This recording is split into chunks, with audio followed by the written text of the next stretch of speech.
नमस्कार, स्वागत है साहित्यिक झरोका चैनल पर। आज हिंदी दिवस है और हिंदी दिवस की सभी को बहुत बहुत बधाई और शुभकामनाएं। देखिए, हिंदी दिवस जो हम मना रहे हैं, ये हमारी हिंदी के प्रचार प्रसार के लिए विशेष रूप से मनाया जाता है। तो हिंदी के बारे में कुछ रोचक तथ्य मैं बताऊंगी और वर्तमान समय में हिंदी कहाँ अपना स्थान रखती है, उसकी भी आज थोड़ी सी चर्चा हम करेंगे। देखिए, अगर रोचक विषयों की बात करें कि हिंदी से संबंधित जो रोचक तथ्य हैं वो ये हैं कि हिंदी भाषा का इतिहास लगभग 1000 साल पुराना है। फारसी शब्द हिंद से हिंदी शब्द की उत्पत्ति मानी जाती है। ये जो तथ्य मैं लेकर आई हूँ, ये केवल उन स्टूडेंट्स के लिए या उन छात्रों के लिए नहीं है जो हिंदी भाषी हैं या हिंदी भाषा से जुड़े हुए हैं। ये संपूर्ण भारतवासियों के लिए है या संपूर्ण विश्व के जहाँ तक मेरी ये वीडियो पहुँचे उनके लिए है। जो हिंदी भाषा का अध्ययन करते हैं वो इन सब के बारे में मुझसे भी शायद कहीं ज़्यादा जानते होंगे, लेकिन यहाँ पर मैं धरातल स्तर पर जो चीज़ें हैं उनको बताने का प्रयास कर रही हूँ। संस्कृत भाषा से प्रारंभ हिंदी भाषा पाली, प्राकृत, अपभ्रंश में परिवर्तित होते हुए अपने वर्तमान स्वरूप को प्राप्त कर पाई है। 14 सितंबर 1949 ईस्वी को भारतीय संविधान में हिंदी को राजभाषा का दर्जा दिया गया और 1953 ईस्वी में सबसे पहली बार हिंदी दिवस मनाया गया। विश्व में बोले जाने वाली भाषाओं में हिंदी चौथे स्थान पर आती है। ये बात ध्यान देने योग्य है। विश्व में लगभग 175 विश्वविद्यालयों में हिंदी पढ़ाई जाती है। ये 175 विश्वविद्यालय भारत के नहीं बल्कि विश्व के हैं। बिहार ने 1881 ईस्वी में सर्वप्रथम हिंदी को आधिकारिक भाषा का दर्जा दिया है। हिंदी भाषा के प्रथम इतिहास की अगर बात करें, जो कि फ्रेंच में लिखा गया था, वो फ्रांसीसी लेखक गारसा दतासी ने लिखा।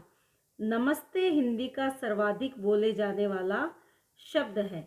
हिंदी के सर्वप्रथम कवि को अगर देखें तो वो कौन है? अमीर खुसरो।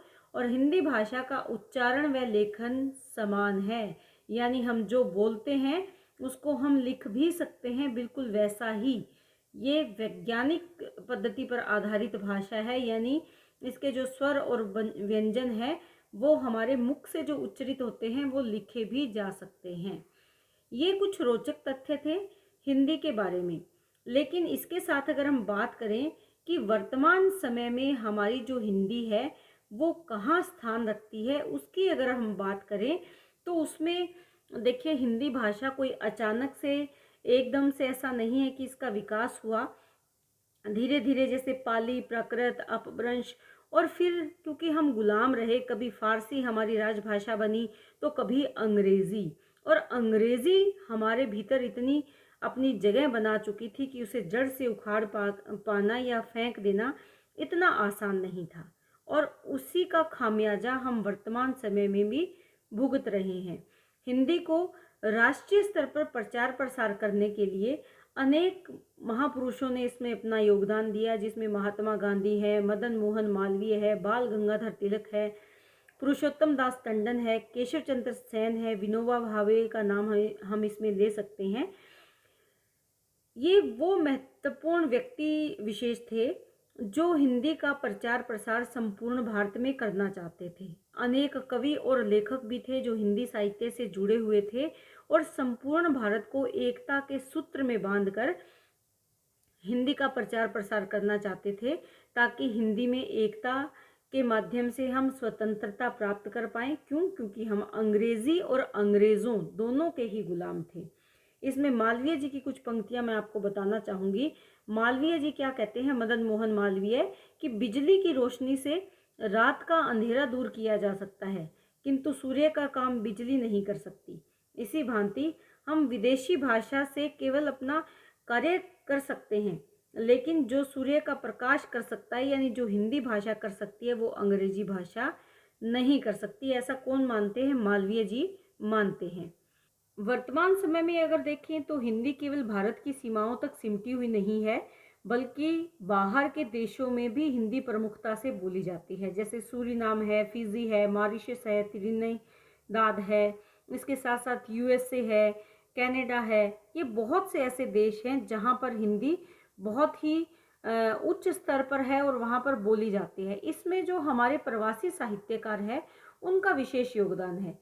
भिन्न-भिन्न देशों में अनेक ऐसी संस्थाएँ हैं जो प्रवासी हिंदी साहित्य की रचना कर रही हैं, जिससे कि उनका देश प्रेम तो झलकता है, उनका भाषा प्रेम भी हमें स्पष्ट रूप से दिखाई देता है।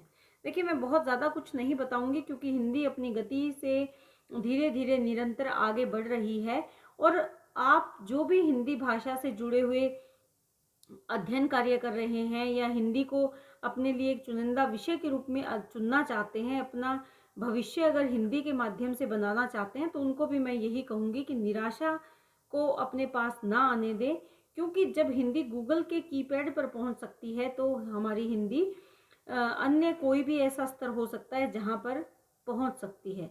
तो यानी जब हम गूगल चलाते हैं, तो वहाँ पर हमें ढूँढने की ज़रूरत नहीं पड़ती कि अब हम ये शब्द कैसे लिखें।